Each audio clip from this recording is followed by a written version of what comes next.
भारत माता की, भारत माता की। थोड़ा वॉल्यूम उसका थोड़ा उठा सकते हैं भाई, हमारा गला थोड़ा। हाँ, भारत माता की। आज के इस बहुत भव्य कार्यक्रम में, और जिसकी भव्यता आज और भी ज्यादा बढ़ गई हमारे बीच में, हिमाचल प्रदेश में पूर्व में 2 बार मुख्यमंत्री रहे, केंद्र में मंत्री रहे, आदरणीय श्री शांता कुमार जी भी हमारे बीच में इस कार्यक्रम में हम सबको शुभकामनाएं, मार्गदर्शन करने के लिए यहां पर उपस्थित हुए। मैं आप सबकी ओर से इनका अभिनंदन करता हूं, स्वागत करता हूं, बहुत बहुत धन्यवाद करता हूं। हमारे बीच में आज के इस कार्यक्रम में माननीय विधायक श्री रवि धीमान जी, भाई त्रिलोक कपूर जी, हमारे पार्टी के साथी महामंत्री डॉक्टर राजीव भारद्वाज जी, श्री घनश्याम जी, प्रवीण शर्मा जी, विनय शर्मा जी, उमेश सर जी, देवेंद्र राणा जी, अभिमन्यु जी, हरिदत्त शर्मा जी, नरेंद्र जी, और यहाँ HR नूर जी, DC कांगड़ा, SP कांगड़ा और उपस्थित सभी वरिष्ठ अन्य अधिकारीगण, यहाँ उपस्थित सभी भाई और बहनों, पत्रकार मित्रों,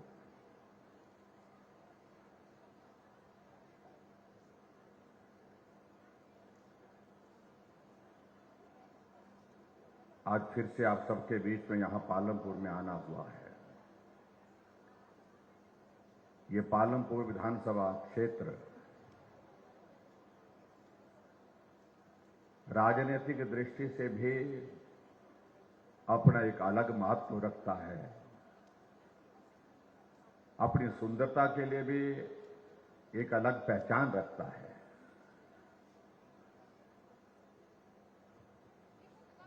और अपने विकास की इस गाथा का, जिसका जिक्र आदरणीय श्री शांता कुमार जी ने किया, भाई त्रिलोक जी ने किया, उसके लिए भी जाना जाता है। आप बड़ी संख्या में आज के इस कार्यक्रम में यहां पहुंच करके इस कार्यक्रम को सफल बनाने के लिए यहां आए हैं। मैं आप सबका हिमाचल प्रदेश सरकार की ओर से अभिनंदन करता हूं, स्वागत करता हूं, आपका आभार व्यक्त करता हूं। हमारे लिए प्रसन्नता का विषय यह भी है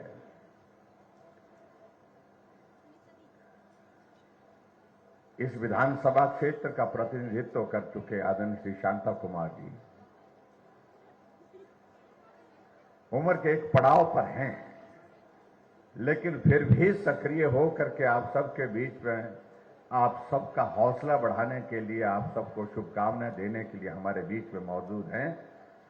और मुझे इस बात को लेकर के बहुत ही प्रसन्नता है कि पिछले कल ही आपका जन्मदिन था, तो पिछले कल हम सीधे तौर पर तो आपको शुभकामनाएं नहीं दे पाए, लेकिन आज हम सब यहां पर जितने भी बैठे हैं आपको जन्मदिन की बहुत बहुत बधाई और शुभकामनाएं देते हैं।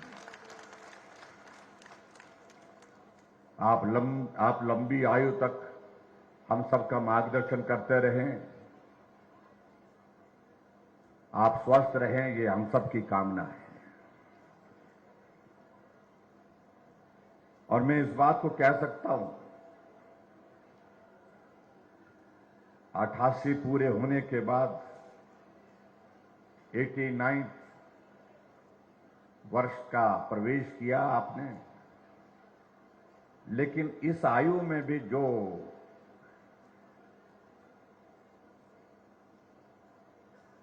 आपके चेहरे में जो रौनक है, जो आपकी अंदर जो ऊर्जा है, ये बहुत कम लोगों को देखने को मिलती है, बहुत कम लोगों में देखने को मिलती है। इसके लिए भी मैं आपको बहुत बधाई देता हूं। आपने सारी चीजों को कायम रखा, एक जीवन जो नियमित रखा, व्यवस्थित रखा, ऐसे बहुत कम लोग होते हैं।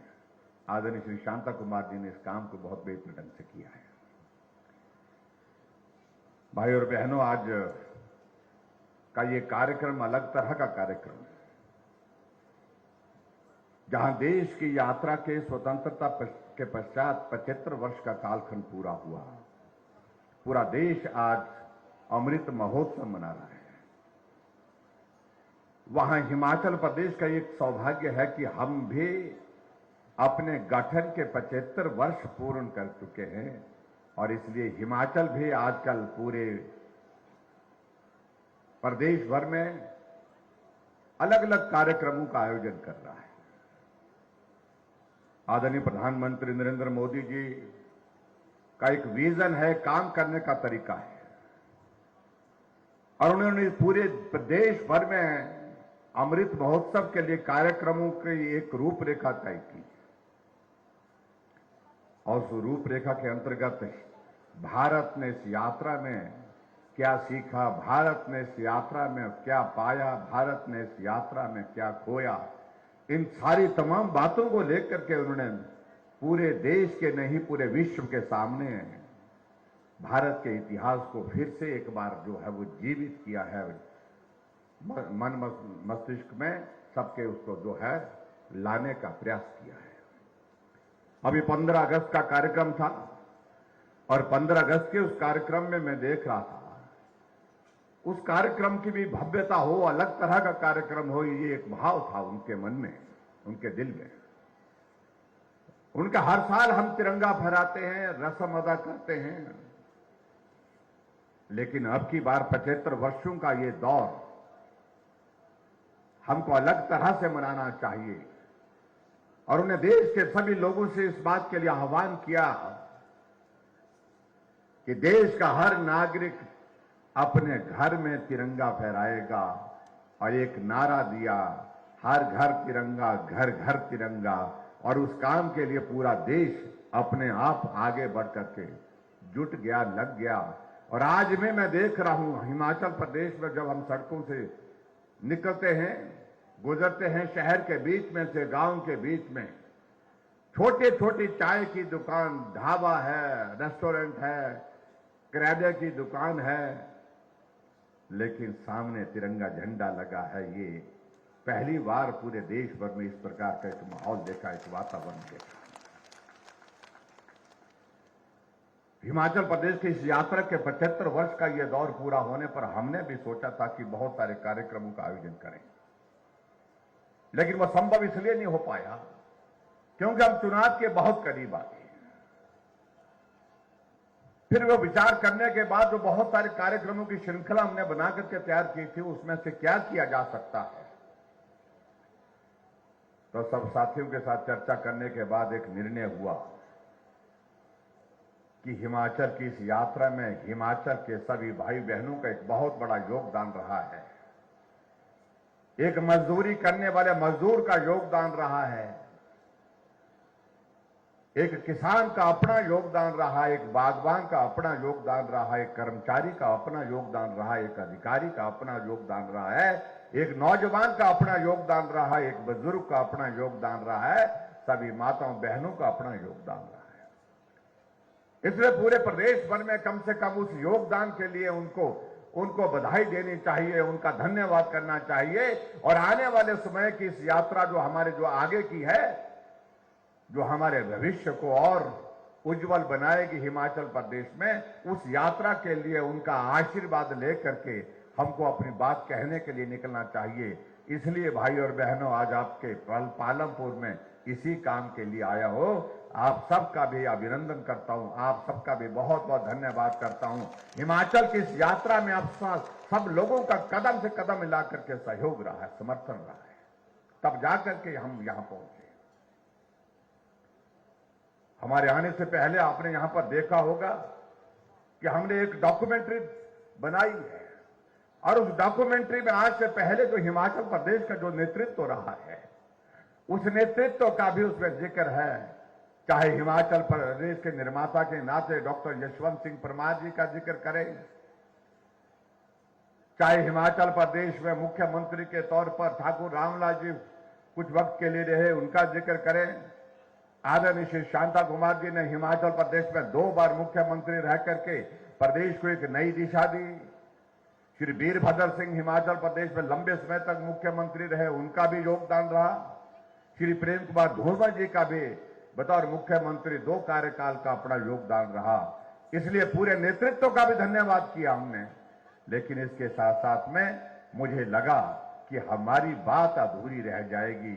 जिन लोगों ने जमीनी स्तर पर काम किया है, उनका अगर आभार हम व्यक्त ना करें तो बात बनेगी नहीं। इसलिए हम आपके बीच में भी आज यहां आकर के पालमपुर के सभी भाई बहनों का हृदय से आभार करने के लिए आए हैं। आपका बहुमूल्य योगदान हिमाचल को आगे बढ़ाने में रहा है। और आज के इस कार्यक्रम में आदरणीय श्री शांता कुमार जी ने अच्छी बात कही। कभी कभी ऐसा दौर आता है, हमेशा नहीं हो पाता है, जब प्रदेश को आगे बढ़ने के लिए, समाज को आगे बढ़ाने के लिए एक वातावरण खड़ा होता है, एक अच्छा माहौल खड़ा होता है, एक अच्छा अवसर खड़ा होता है। और वो अवसर इस रूप में है कि आज केंद्र में सबसे मजबूत नेता आज तक के भारत के नरेंद्र भाई मोदी जी के नेतृत्व में भारत आगे बढ़ रहा है। हमारे हिमाचल प्रदेश के ही हमारे सांसद, राज्यसभा के आदरणीय श्री जगत प्रकाश नड्डा जी भारतीय जनता पार्टी के राष्ट्रीय अध्यक्ष के पद पर हैं। प्रदेश छोटा लेकिन काम बड़ा, बहुत बड़ा काम उनको दिया गया है।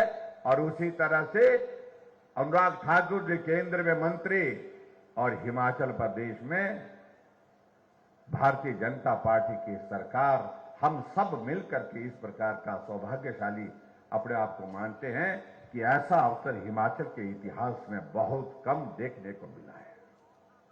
इसलिए आगे बढ़ने की संभावना हमारे पास मौजूद जो है वो दिख रही है, हमें उन पर काम करना है।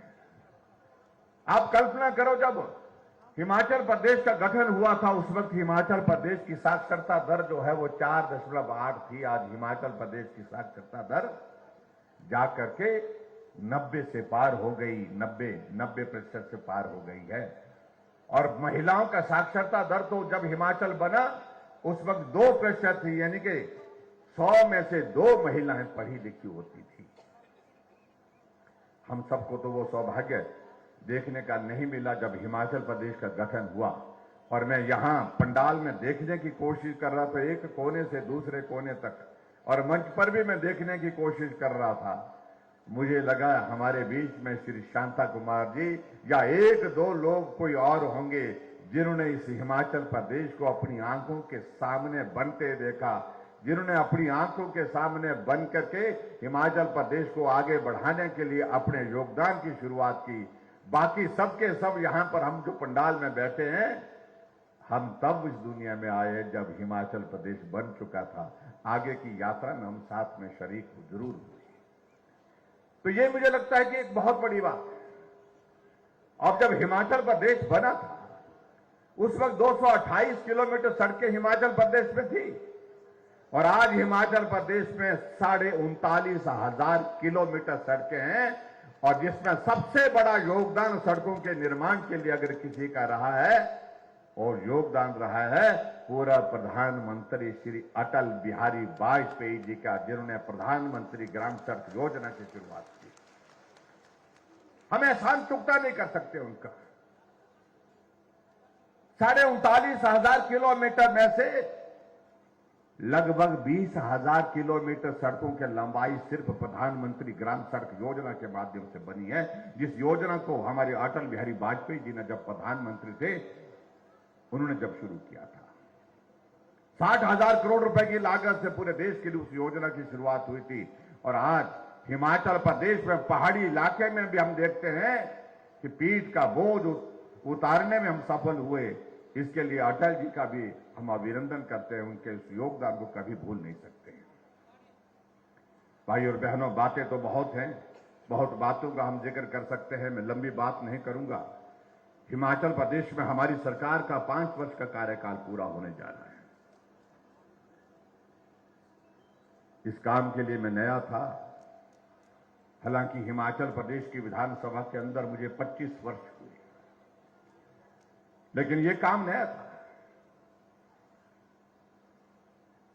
और जितना मैं इस हालात और परिस्थितियों के दौर में से जो बेहतर करने की कोशिश हम कर सकते थे, हमने करने की कोशिश की।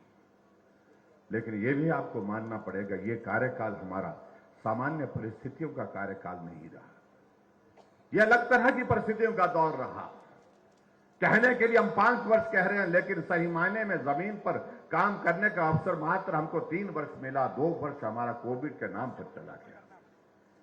हमारे सामने जीवन में कभी हमने सोचा नहीं था कि हमको हिमाचल प्रदेश के हर नागरिक की जिंदगी को बचाने के लिए इस प्रकार से काम करना पड़ेगा। लेकिन वो दौर आया जब काम एक जगह, आदमी की जिंदगी एक जगह, 2 में से एक चीज को चुनने की बात आती थी। हमने कहा पहले आदमी की जिंदगी हमारे लिए महत्वपूर्ण है, और इसलिए हमने कहा काम चलता रहेगा, आज नहीं होगा कल हो जाएगा, कल नहीं तो परसों हो जाएगा, लेकिन आदमी की जिंदगी सबसे कीमती है। इसलिए हमने कहा जीवन की रक्षा करना आदमी की, ये हमारी पहली प्राथमिकता है। हम जुट गए, डट गए और उस काम को हमने अंजाम दिया।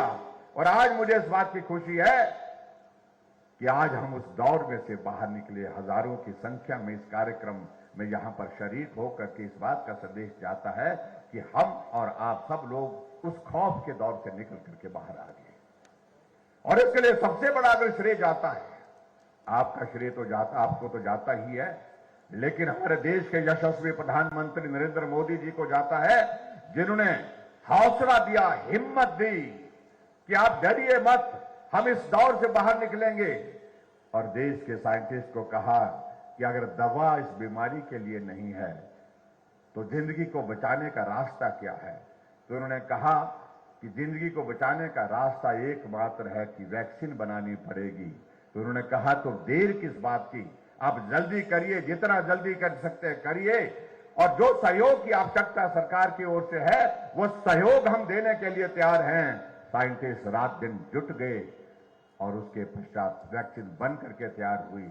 आज हम यहां पर बैठे हैं, वैक्सीन की 1 डोज नहीं 2 डोज लगाने के बाद यहां पर आनंद के साथ इस कार्यक्रम का हिस्सा बन गए। और मैं आप सबको बधाई देना चाह रहा हूं कि जब हिमाचल प्रदेश में हमने वैक्सीन के उस अभियान को शुरू किया तो हिमाचल पहली डोज में भी पहले नंबर पर और दूसरी डोज में भी पहले नंबर पर रहा। उसके लिए मैं आप सबको बहुत बहुत बधाई देता हूं।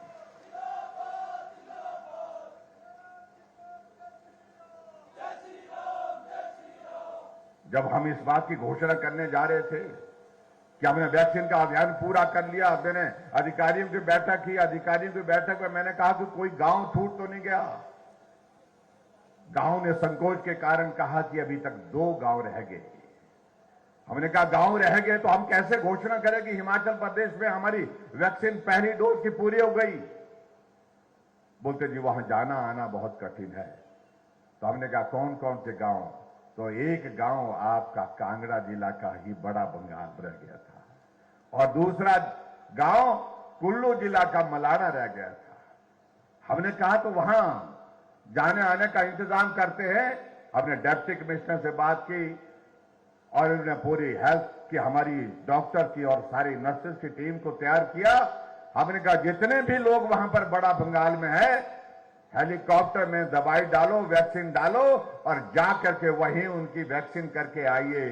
इन्होंने यहां से जा करके बड़ा बंगाल में उतर करके सभी को बुलाया और लगभग 150 से ज्यादा लोग जो वहां पर थे सबको वैक्सीन करके वहां से वापिस आए। और दूसरा गांव मैंने कहा वो तो मलाना, वो तो वहां तो देवता अनुमति नहीं देता। एक मलाना गांव आपको मालूम है कुल्लू जिला का ऐसा गांव है, वहां एक देवता है जगदम्नी ऋषि। जगदम्नी ऋषि की इजाजत के बिना वहां पर कुछ हो ही नहीं सकता है। हमने डीसी कुल्लू को कहा, हमने कहा आप जाइए, टीम साथ में ले जाइए, देवता से हमारी ओर से प्रार्थना करिए कि जो कुछ भी हम कर रहे हैं आपकी प्रजा के भले के लिए कर रहे हैं, उनके जीवन की रक्षा के लिए कर रहे हैं। देवता मना नहीं करेगा।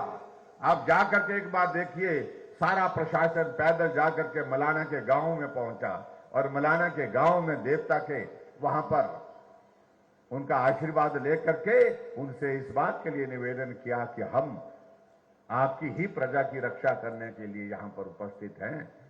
आप आशीर्वाद दीजिए, आप अनुमति दीजिए, हम चाहते हैं कि इस वैक्सीन के अभियान में ये मलाना का गांव भी हम पूरा करें।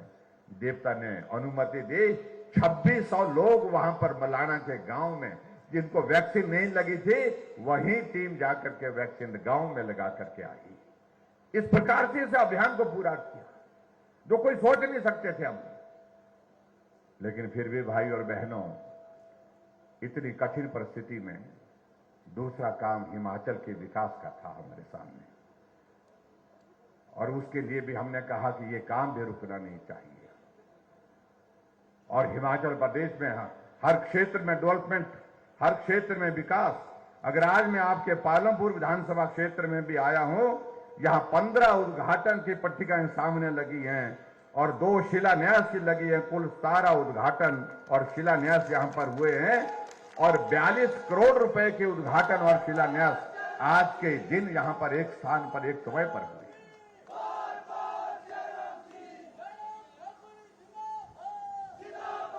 हमने कभी नहीं इस बात को रखा दिमाग में कि विधायक किस पार्टी का है, अपनी पार्टी का है या दूसरी पार्टी का है, लेकिन लोग हमारे हैं, हम इतना जानते हैं। जनता हमारी है, प्रदेश की है, इसलिए इस क्षेत्र की जरूरत को पूरा करना ये हमारी प्राथमिकता थी। इस प्राथमिकता के साथ हमने काम करने की कोशिश की और डट करके काम किया। और आज मैं इस बात को मैं दावे के साथ कह सकता हूं, हिमाचल के 68 विधानसभा क्षेत्र में कोई विधानसभा ऐसा नहीं है जहां पर सैकड़ों करोड़ रुपए के उद्घाटन और शिलान्यास के कार्य पूरे नहीं हुए। सब जगह काम हुआ, विकास हुआ है। और उसमें मैं इस बात को मैं कहता हूं, पालमपुर में भी उसी तरह से काम हुआ है।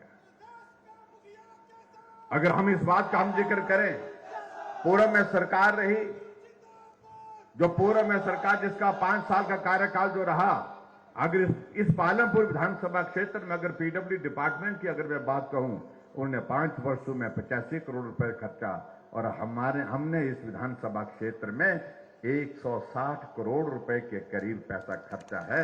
विकास में भी हम उनसे बहुत आगे हैं और 100 करोड़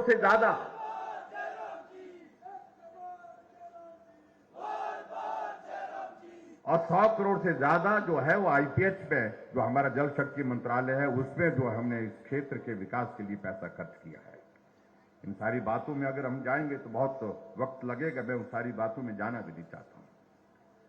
लेकिन इतना मैं जरूर कहना चाहता हूं कि जहां पूरे हिमाचल प्रदेश में हम लोगों के बीच में काम करते रहे इन 5 वर्षों में, एक बात को लेकर के संतोष है, और वो ये कि हमने जो भी किया है सबसे ज्यादा गरीब लोगों को लिए किया है। गरीब आदमी की मदद कैसे हो सके, ज्यादा से ज्यादा मदद उसकी कैसे हो सके, इस मदद को करने के लिए हमेशा दिन रात हमने परिश्रम किया है। हमने 60 साल से ऊपर के बुजुर्गों का सम्मान करते हुए उनको पेंशन का एक मुश्त प्रावधान किया है और सबको आय सीमा में छूट देकर के पेंशन का प्रावधान किया है, जो 80 साल से पहले हुआ करता था। पहले पूर्व सरकार में पेंशन 80 साल के बाद होती थी और हम 60 साल के पूरा होने पर पेंशन का प्रावधान जोड़े हैं।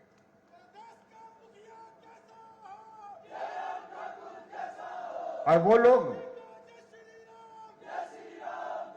हिमाचल प्रदेश में 4 लाख लोगों को पेंशन देते थे और हम वर्तमान में 7.5 लाख लोगों को हिमाचल प्रदेश में पेंशन दे रहे हैं। वो 400 रुपए खर्च करते थे और हम हिमाचल प्रदेश में पेंशन पर 1300 करोड़ रुपए खर्च कर रहे हैं। गरीब आदमी के लिए इसका महत्व क्या है वही समझ सकता है। जो गांव में है, जो कठिन परिस्थिति में है, उसको 1800 रुपए की अगर वो पेंशन आ जाती है, उसका इंतजार करता है, फिर तय करता है कि मुझे इसमें से 500 रुपए यहां खर्चना है, 200 रुपए यहां खर्चना है। और इस बात को लेकर के वो आदमी, वो बुजुर्ग जो है, अपनी महीने की अपनी योजना बनाता है। उसके लिए इसका महत्व क्या है, इस बात को वो समझ सकते हैं। यहां माताएं बहनें बैठी हैं, आदरणीय प्रधानमंत्री जी ने उज्ज्वला योजना की, गैस की योजना पूरे देश भर के लिए चलाई। बहुत जगह गैस के चूल्हे पहुंच गए। एक जगह में कार्यक्रम में गया था, 2 महिलाएं आई, हाथ में एप्लीकेशन लेकर के कहने लगी, हमें भी गैस का चूल्हा चाहिए। हमने कहा गैस का चूल्हा तो मिल ही रहा है, सबको मिल रहा है। उन्होंने कहा हमको नहीं दे रहे हैं। अब गांव की महिला तो गांव की, उसको मालूम लगा, उसको लगा कि भाई हमको मिलना चाहिए था लेकिन ये अफसर नहीं दे रहे हैं आपके। और एक जगह तो आगे बढ़ करके उसने कह दी, जिस भाषा में कहते हैं ना, जो होता है गुस्सा में जो कोई आदमी कहता है, बोलता है तुम्हारे चमचे नहीं दे रहे हैं। मैं एकदम स्तब्ध रह गया। मैंने कहा कि ऐसा क्या हुआ। मैंने महिलाओं को बुलाया, उनकी बात सुनी, अधिकारियों को मैंने पूछा, मैंने कहा इनको गैस का चूल्हा क्यों नहीं मिला। तो उन्होंने कहा, पता किया, सारा उनकी जानकारी हासिल की। फिर थोड़ी देर बाद उन्होंने कहा कि इनके लिए गैस का चूल्हा हम नहीं दे सकते हैं क्योंकि ये उज्ज्वला योजना के क्राइटेरिया में नहीं आते हैं, तो इसलिए इनको गैस का चूल्हा नहीं दे सकते। मैंने कहा अगर देना हो तो क्या करना पड़ेगा। बोलते कि प्रावधान नहीं है। मैंने कहा प्रावधान करना हो तो क्या करना पड़ेगा, कि बड़ा मुश्किल है। हमने कहा मुश्किल है लेकिन तो भी करना हो तो क्या करना पड़ेगा। कहा कि इनके लिए हमको प्रदेश की अपनी योजना बनानी पड़ेगी। हमने कहा अपनी योजना बनाने के लिए बैठिए। मैंने अधिकारियों को बुलाया और उसके बाद 3 दिन के बाद बैठक रखी। हमने कहा योजना बना करके रखिए, तैयार करिए। मैं हिमाचल प्रदेश के गरीब से गरीब के घर में भी गैस का चूल्हा पहुंचाना चाहता हूं। किसी गरीब को यह मलाल न रहे कि मेरे पड़ोस में गैस का चूल्हा आ गया लेकिन मेरे घर में नहीं आया। कोई मां, कोई बहन इस बात को लेकर के हीन भावना के साथ अपना जीवन ना बसर करे। इसलिए हमने तय किया हिमाचल में हर घर में गैस का चूल्हा, और 3,35,000 गैस के चूल्हे हमने हिमाचल प्रदेश में हर घर में पहुंचाए। एक भी परिवार हमने नहीं छोड़ा। जो लंबे समय तक सत्ता में रहे कांग्रेस पार्टी के हमारे नेता, उन्हें वो गरीब ना तो दिखाई दिए, ना उन गरीब की पुकार सुनाई। हिमाचल प्रदेश में गरीब लोगों का इलाज कैसे होगा, कोई योजना नहीं थी। श्री विपिन परमार जी है, स्वास्थ्य मंत्री थे, मैंने उनके साथ चर्चा की। मैंने कहा भाई गरीब आदमी बीमार हो जाए उसके लिए सोचो कुछ। उन्होंने कहा सोचना तो है लेकिन अधिकारी कह रहे हैं कि बहुत मुश्किल है, उसके बहुत पैसा खर्च होगा। और एक बार अधिकारियों ने कहा कि एक बार जब शुरू कर देंगे फिर रुकेगा नहीं। हमने कहा रुके ना रुके लेकिन उसके बावजूद पैसा कम लगे ज्यादा लगे, लेकिन आदमी की जिंदगी से महत्वपूर्ण कोई चीज नहीं है। इसलिए हमने कहा कि शुरू करनी चाहिए योजना। आयुष्मान भारत पूरे देश के लिए शुरू हुई आदरणीय प्रधानमंत्री जी के आशीर्वाद से। बाकी का जिम्मा हमने लिया हिमाचल प्रदेश में। और मुझे आज इस बात की खुशी है, जो हिमकेयर की योजना हमने शुरू की उसके अंतर्गत 3,20,000 से ज्यादा गरीब लोग जो अपना इलाज नहीं कर सकते थे, महंगी भी इस दुनिया में जो अपना इलाज करने में समर्थ नहीं थे, उनका इलाज मुफ्त में उनको स्वस्थ करके उनको घर भेजने का काम किया। काम मुश्किल था लेकिन किया। गरीब लोगों के करीब रह करके हमने इस पीड़ा को, क्योंकि हमने अपनी जिंदगी का बहुत बड़ा हिस्सा उस दौर में से गुजारा है, हमने इस बात को देखा।